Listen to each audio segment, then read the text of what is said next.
Oke guys, sekarang kita mau lanjut perjalanan. Dan tadi juga udah mendapatkan informasi bahwa di Desa Nolokerto ini juga terdapat salah satu anak yang masih termasuk golongan bayi yang memiliki kondisi kepala besar atau hidrosefalus. Kita langsung lihat aja yuk kondisinya guys. Permisi. Guys, bisa kita lihat ya keadaan adik Alex memang berbeda dari ukuran kepala bayi normal pada umumnya. Nah, kalau kita lihat ini secara kasat mata memang kelihatan kepalanya lebih besar. Tapi nanti kita akan melakukan pemeriksaan. Bapak, kita izin meriksa ya Pak ya. Terjadinya hidrosefalus disebabkan oleh ketidakseimbangan antara produksi dan penyerapan cairan di dalam otak. Akibatnya cairan di dalam otak terlalu banyak dan membuat tekanan dalam kepala itu meningkat. Dan ini terjadi juga bisa karena adanya gangguan pada perkembangan janin. Juga bisa terjadi karena infeksi yang terjadi pada rahim saat hamil, sehingga memicu peradangan jaringan otak pada janin. Nah, jadi teman-teman, tadi setelah kita ukur lingkar kepalanya Alex itu ternyata 47,5. Di mana normalnya pada usia 4 bulan itu adalah antara 38 sampai 44 cm. Berarti ini tandanya Alex itu mengalami yang namanya makrosefal, di mana ukuran kepalanya itu lebih besar dibandingkan ukuran normalnya. Salah satu penyebab makrosefal itu juga bisa karena hidrosefalus, di mana adanya penumpukan cairan di dalam otak gitu. Jadi sebenarnya cairan di dalam otak itu kita butuhkan. Jadi kita tuh setiap hari tuh memproduksi cairan otak. Tapi kalau pada hidrosefalus itu produksinya dia lebih meningkat. Bisa aja karena ada sumbatan juga. Betul. Enak ya. Jadi teman-teman di sini kalau kita raba ya benjolannya, yang atas ini memang dia itu lebih lunak ya, bisa kemungkinan berisi cairan ya, atau jaringan-jaringan lunak yang lain. Kalau di yang sebelah sini kan dia keras ya, yang bisa kita perkirakan ini adalah tulang. Tapi kita tidak bisa menegakkan diagnosis karena memang kalau kasus seperti ini itu minimal harus dilakukan CT scan atau juga MRI ya. Jadi memang kita harus berikan rujukan untuk dilakukan pemeriksaan yang lebih lengkap.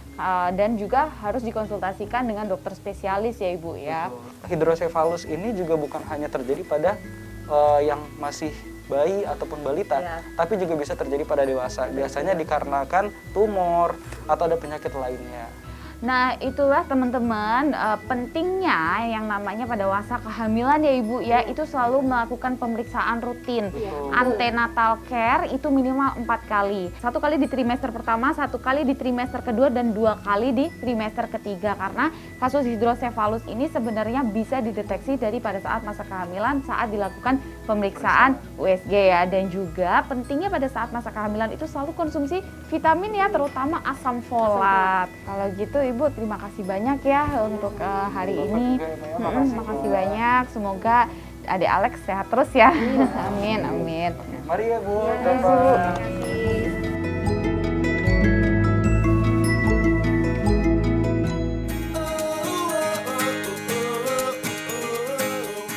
Nah setelah ini kita mau olahraga yang lumayan sedikit mengacu adrenalin. Ikutin kita terus ya guys. Halo, selamat datang di Kabupaten Kendal. Gimana kabarnya?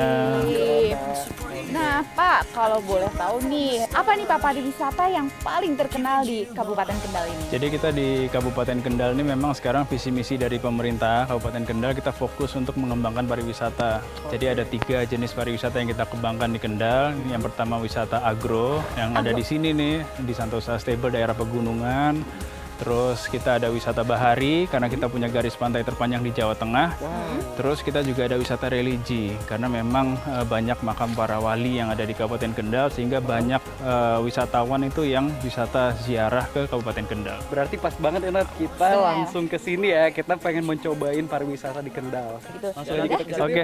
Sekarang kita diajak Bapak Bupati Kendal untuk latihan naik kuda. Wah, ini jadi pengalaman pertama kita naik kuda, guys. Sebelum olahraga berkuda, keselamatan adalah yang utama. Dimulai dengan memakai sepatu boot khusus untuk berkuda, dan ini bertujuan untuk mencegah kaki tergelincir dan bisa melindungi kaki dari gesekan saat berkendara kuda. Nggak lupa untuk memakai helm ya guys, karena helm ini adalah peralatan yang paling penting yang wajib digunakan saat olahraga berkuda.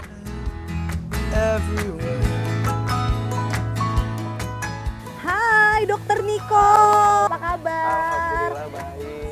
datang di Kabupaten Kendal. Wah, ini aku baru pertama kali nih Bu Caca nyobain main kuda sendirian kayak gini. Ternyata nggak sesulit yang di ini ya. Agak. Gimana Nat? Akhirnya kedatang Bisa ya. Nat? Bisa. Bisa sih, cuman memang apa ya, harus banyak belajar ya, harus banyak latihan ya. Nah, selain itu juga ternyata ada manfaat lainnya nih. Yang pertama, kita kalau bisa kalau sedang kita berolahraga main kuda, itu bisa menyehatkan jantung. Ya. Terus juga kita bisa sama kata dia tuh menghilangkan stres atau menghilangkan depresi.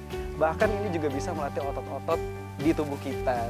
Manfaatnya banyak banget. Betul banget. Juga Kak Caca bisa membakar kalori. Jadi buat kita nih yang Bener. pengen badannya tetap punya berat badan ideal, Apalagi mau pas diet ya. banget nih. Iya. Pas banget nih main kuda. Oke, kalau kayak gitu kita lanjut main kuda lagi kali ya. Oke. Oke. Let's go. Bentar dulu. Ini gimana?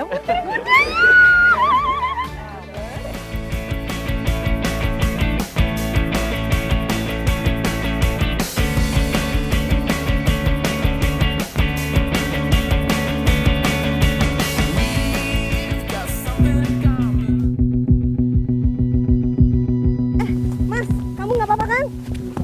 Kenapa tadi kurang konsentrasi? Iya. Aduh, dokter tolong dokter. Dokter Nadia gimana nih? Oke. Kayak gini? Yang sakit sebelah Kenapa mana? nih, Mas? Yang sakit sebelah mana? Sebelah kanan. Oke, coba. Oke, kita coba cek Lurusin ya. dulu, lurusin dulu. Kita buka ya, Pak ya. Kok Nggak bisa apa-apa ya. jatuh? Kenapa, Mas? Tadi Apa katanya lagi agak kurang Kurang fit balance, ya? kurang balance sama kurang konsen dikit tadi. Oh, oke. Nah guys, jika ingin berkuda, kita juga harus memiliki keberanian dan ketenangan. Juga mengatur keseimbangan agar tidak terjadi hal seperti ini, yaitu jatuh saat berkuda. Pak, ini kalau seandainya saya gerakin sakit, itu bilang ya. Coba. Oke, coba dilipat dulu, Mbak. Kakinya. Aduh, pelan-pelan. Oke, Oke, bentar. sakit ya? Ditekuk, Pak.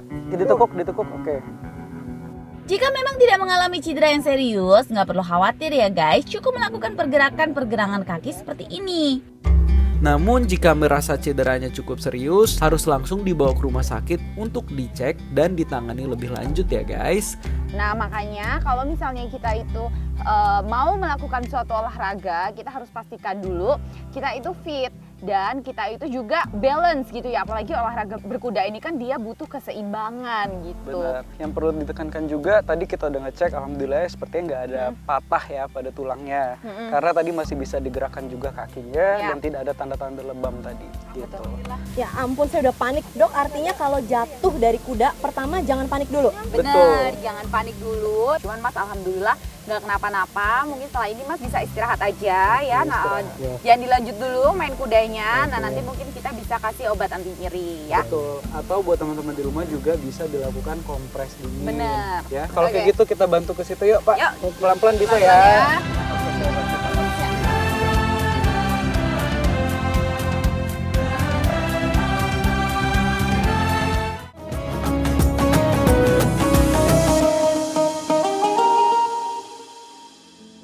Ramadan tiba, damai pun tercipta. Namun, masih banyak di antara kita hidup kekurangan dan merana. Sampaikan kabar bahagia, kebaikan 1000 bulan untuk mereka. Donasi di berbuatbaik.id sekarang juga.